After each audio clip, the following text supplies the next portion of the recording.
Well, secondary injection pump. Finally got it out. Goes right there. You gotta remove like 1, 2, 3 little clips. You just squeeze them. 2 15mm sockets on each side. One's hard to get to. And then one 10mm on top. It's on the top one. So you'll need a 10mm and a 15mm socket. And it should come out, but that back one's a bitch. This back one right here. It's hard to get to. Put the new one in.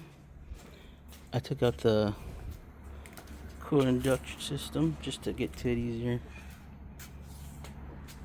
But I'll show you another video when I'm done. So I gotta put it on. So right here is one 10mm, and then on the side is one 15mm, and the hard one in the back. It's behind this right here, 15mm. You'll need like a socket with a little extension. These lines get in the way, but you can work your way into it right here. But it's under there.